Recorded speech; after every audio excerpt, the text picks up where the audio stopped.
السلام عليكم ورحمة الله وبركاته نحمده ونصلي على رسوله الكريم أعوذ بالله من الشيطان الرجيم بسم الله الرحمن الرحيم يا أيها الناس اتقوا ربكم الذي خلقكم من نفس واحدة وخلق منها زوجها وبث منهما رجالا كثيرا ونساء واتقوا الله الذي تساءلون به والأرحام وقال عليه الصلاة والسلام خيركم من طال عمره وحسن عمله أو كما قال رسول الله صلى الله عليه وسلم. All praise is due to Allah subhanahu wa ta'ala, our nourisher, our sustainer, our creator. Allah subhanahu wa ta'ala who has created insan, created mankind, created this universe. And indeed, just as Almighty the Creator has given us a life, no person knows exactly when this life will come to an end. Life is a gift from Almighty the Creator. Life is very precious. The Prophet ﷺ is reported to have said, the best amongst you are those who have a long lifespan and they do good actions.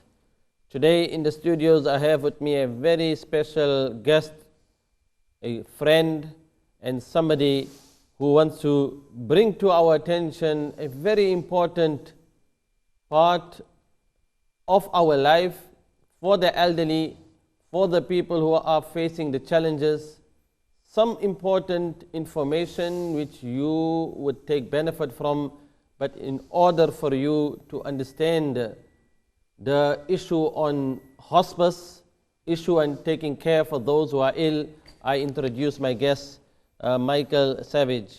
First and foremost, I'd like to welcome you to the program. My program is called Reflections, and indeed we are grateful that you have taken our time from your busy schedule, your busy life, to be with us here. And yes, Micheal, could you kindly introduce yourself to our viewers? Indeed. Assalamu alaikum, Imam Suleiman, and thank you very much for inviting me here this afternoon. I'm very happy to share this time with you and to speak about Royal Trinity Hospice and the work we do there, the services we offer, and also a little bit about, I suppose, the openness of the place and how we want to reach out to communities, no matter who they are, and to give them information and help. Yes, indeed. And firstly, about yourself, why you specifically decided to leave Springfield, the hospital there, and join Royal Trinity Hospice? And how many years ago? Well, that was just almost 4 years ago, and I'm conscious, as I was saying to you before the program, that we know each other now since 2007, when I was working at Springfield Hospital. And on a number of occasions, I remember you came in to see patients, Muslim patients, to help them, and we were at various meetings together. And then when I moved to Royal Trinity Hospice almost 4 years ago, I remember we had a patient, a Muslim patient, who wanted to see the Imam, and you came into my mind, and I remember phoning you. And you very kindly came, and you have done so on several occasions since. And so it's interesting to reflect from our very small contact 8 years ago now, that I never imagined that we would be here doing this program together. Yes, and that is wonderful. I think this is greatly appreciated, that even though we had contact with each other there at the Springfield Hospital, you moved on, but yes, our relationship still continue. Yes, absolutely. And now you have given us another unique opportunity to share with us with some important part of your dynamic work. You know, there are so many barriers between the hospices and the Muslims in Britain. I visited you on your invitation recently, and you showed me around what the Royal Trinity Hospice has to offer. Could you share that, tell us a little bit about this, the history of this place? Yes, well, it was founded actually almost 125 years ago. So that's a long time. We're about to celebrate in 2016. Your exact location first. Yes, our exact location is Clapham Common, very close to Clapham Common tube station. So it's quite a lovely location actually. It's a very beautiful location on the Common. So started there 125 years ago almost. 2016 will be a very big year for us. We will have this special ceremonies throughout the year. And it wasn't called Trinity Hospice then. It was called the Hostel of God. And it was started really for care of the dying, to give them respect and dignity most of all. And it was started by nuns, religious nuns, Church of England religious nuns, and they remained there until the 70s, until 1977 I think it was. And then it was called Trinity Hospice. It became known as Trinity Hospice and became a charity. And recently now has the word royal in front of it, because one of the patrons has always been some member of the royal family. And in fact, I think it was last year, the year before maybe, we had a wonderful visit from the Duchess of Cornwall, the wife of Prince Charles. So, which was wonderful. Yeah. So 125 years of service really to our local community, 125 years of care. And it's interesting, there was a little book published, and it's going to be, it's being revised now as we speak. Trinity Hospice, A History of Care, 1891 to 1991. So this is a long time ago. But they have a quotation here from 1894, which says, crucial to the concept of the foundation was the hostel, as it was called then, will always remain a place free of charge for people regardless of their creed or country, and it will be a home in the truest sense of the word. And so I think that's absolutely true today. And yes. It's wonderful to think that it is a place free of charge. A good point you have raised, that you say this place is free of charge. Yes. And you have a mission, you have a vision. That's right. Because somebody, for example, may say, this is, normally the first impression you may get in your mind, that Royal Trinity Hospice. And for the Muslim community, they may be saying, but we only believe in one creator. Yes. So I'm a bit confused. They may say, you are taking me to a place where it's going to take care of us, and maybe we're going to start believing in the concept of Trinity. Yes. So how would you help remove this misconception? Well, I suppose, first of all, the name, of course, Trinity Hospice, I think, was because beside us there's the church, Holy Trinity Church. So it was called that. There were links. Now, of course, it has its Christian roots. Yes. Of course it does. That's where its roots. These were good religious women, Christian women, nuns, really, religious women, who founded it. It was a very common thing at that time, in the late 19th century, to do that, because there were no places really that looked after people who were so ill. And so, yes, it has Christian roots. And so there's no point, that is something, yes, I suppose, to be celebrated, really. Yes. But also, as I said to you, from that quotation from 1894, it was always open to people regardless of their creed or country. And so that was true in 1894, is absolutely true in 2015. So of course, it's open to all people, regardless of their creed. So when I visited you, you invited me to show you the direction, or show the direction of prayers. So that means you are obviously creating provisions for the Muslim community, that if they need to offer their prayer, there would be a room, and they would actually have a designated place for them to have time in seclusion and offer their prayer. That's right, absolutely correct. So I know you have a wonderful vision, as I can see, to be the local hospice of choice for all those who need us, and an example of excellence in end-of-life care. Yes. Now, during the years that you were there, there have been some Muslim families, people that have passed away.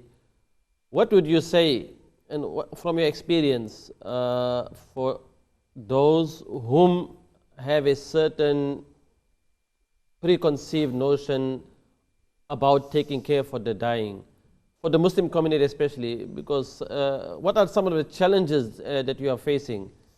We are living in a environment in the community where people, as we have found, don't even have time to take care of their elderly. So now you have invited me to see the facilities that you have, and is there a lot of support from other organizations with regards to the hospice and to remove the barrier that many Muslim communities have? Because there may be many families that want to use the service, but they don't know how to get in contact with you. Yes, and I think that's true that Muslim communities share this with many others, to be true. You know, that they're not sure how to access the services, or people might think, I have to go to the actual hospice building. That's true in some cases, but also our services are in the community. In fact, most of our services are in the community. Most of the people we look after are in their own homes. Some are in care homes, yes, but most are in their own homes. And so that's very important, because people sometimes imagine, oh my gosh, I will have to come to the actual hospice itself. They may not. They may remain in their own home with their own families, but they will have support and care from the hospice in many different forms, mostly, of course, from our specialist nurses, or sometimes the doctor or consultant will go to their home, or sometimes I myself actually go to people's homes as well. So it's very important to broaden the idea. It's not only the building in Clapham, which is wonderful and very beautiful, as you've seen, yes, but also it's in the community. Sometimes then we have people who will come to the hospice. They may come for a week, they may come for 2 weeks, maybe 3, maybe 4 weeks, and then they will go back home. So they come in, they will be seen, of course, by the doctors, cared for by the nurses. There will be different therapists there. They have psychological support there. And then they will go back to their own home. So you are looking at Trinity, the hospice. It takes care for age. Which age group? So anybody really from the age of 18 and upwards.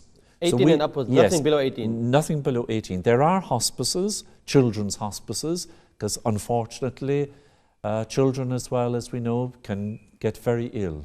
Okay. And unfortunately that is part of human life. So now when you are taking care of anybody over the age of 18, it does not necessarily mean that any person who goes to the hospice is coming close to dying. Not necessarily at all. For some people it is. What type of illnesses? So we have a range of illnesses. I mean, life-limiting, of course, conditions. So people, of course, who have all varieties of cancer, people who have motor neuron disease, some people with dementia, some people with chronic heart failure, or various conditions which require constant care, which require specialized input. Then we're broadening that a lot. So it's not only for cancer patients, which often people, if they have any idea of the hospice, they think, this is only for cancer people. So really it's taking care for a very wide range of issues. A wide variety of life-limiting conditions now. And it's interesting that the motto, or as you've seen and we've spoken about, of the hospice is living every moment. Yes, you have so that's living every moment, so everything is on how to live every moment. Yes, some basic guides. Yes, how do we support people? How do we care for people? How do we speak with people, which helps them to live, not just to die, of course, but how do we help people to live every moment, so their quality of life? Because for some people... So now if somebody has certain, he needs emotionally, psychologically, even different types of mental health issues, they are able to access your services? Yes, they are. But how do they get referred to your hospital? Yeah, that's a very good question as well.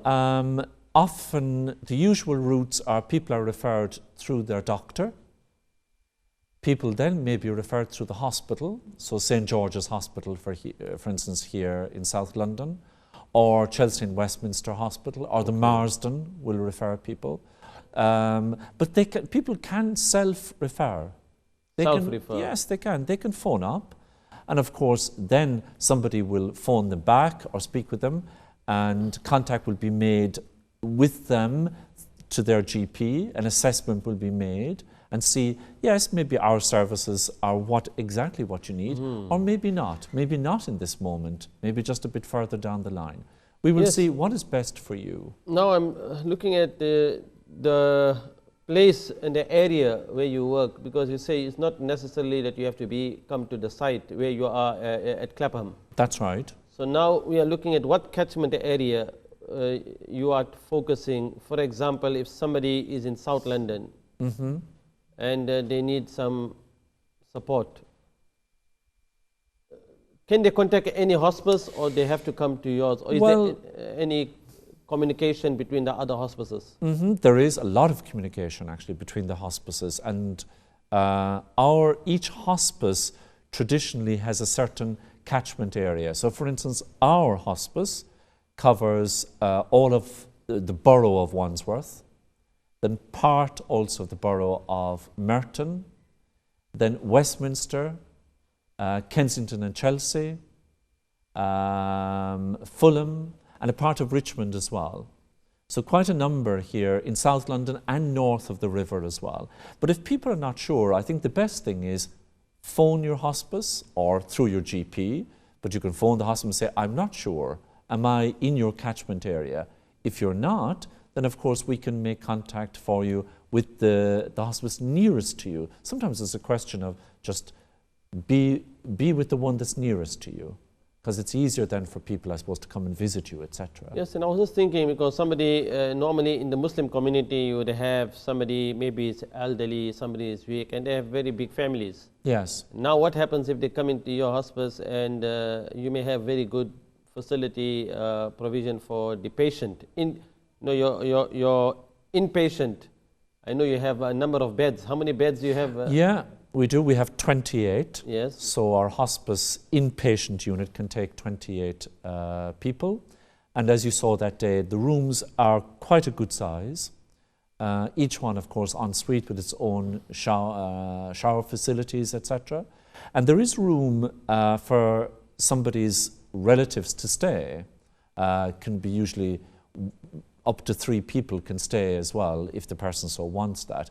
So it's quite different in a way, I suppose, then from a hospital, isn't it? Where somebody can stay overnight with you, and that's of course very, very important for people, so they can, I suppose, feel more safe, feel more relaxed if some member of their family stays with them. Yes, because I was thinking, there are many, they live in certain areas, certain accommodation, and London is, it's very difficult with properties, and people sometimes are living in very small homes.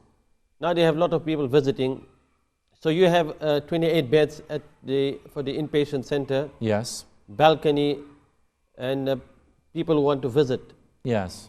So this is something important, that maybe there could be in many Muslim homes those that don't have this space, and it can be very challenging for the family members. So here is another good point that you have brought to our attention: balcony and the terrace, and also place for the visitors. They have extra space, maybe extra bed. That's right. Excellent. Yes. I remember coming and visiting you, and you showed me your award-winning garden. Can you tell us a little about the fish?